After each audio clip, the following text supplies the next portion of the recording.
Priatelia, týždeň opäť ubehol ako voda a ja som rád, že vláda začala plniť svoj program. Nečakali sme ani o minútu navyše a v ten istý týždeň, čo nám parlament schválil programové vyhlásenie, sme pomohli dôchodcom. Už pred Vianocami dostanú navyše 300 eur a budúci rok plnohodnotný 13. dôchodok. Zároveň sme poslali 1 000 000 eur na pomoc ľuďom postihnutých zemetrasením a budeme v tom pokračovať ďalej. Zastavili sme plány našich predchodcov na rušenie dostupnej zdravotnej starostlivosti a ohlásili sme nový projekt, ktorý, ak sa podarí zrealizovať, prinesie do Šurian 1500 nových pracovných miest.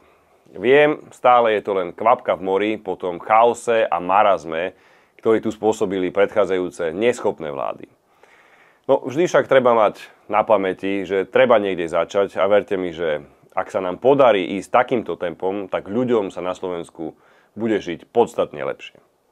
No a aby som nezabudol, opozícia sa ma stále snaží odvolať v parlamente. Nezaujíma ich nič z toho, samozrejme, čo som práve spomenul, že robíme od prvého dňa pre ľudí. Nezaujíma ich ani to, že polícia si konečne začala robiť svoju robotu, chráni hranice a dozerá na bezpečnosť ľudí na uliciach.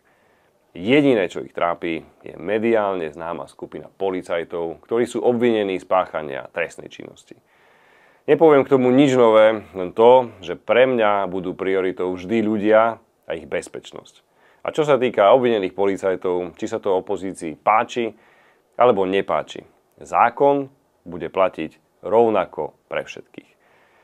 A ja sa už teraz teším na zajtrajší summit krajín V4 a Rakúska s Nemeckom, pretože tu v Maďarsku budeme rokovať o tých dôležitých prioritách, ktoré pred sebou Európska únia má, medzi nimi aj nelegálnu migráciu.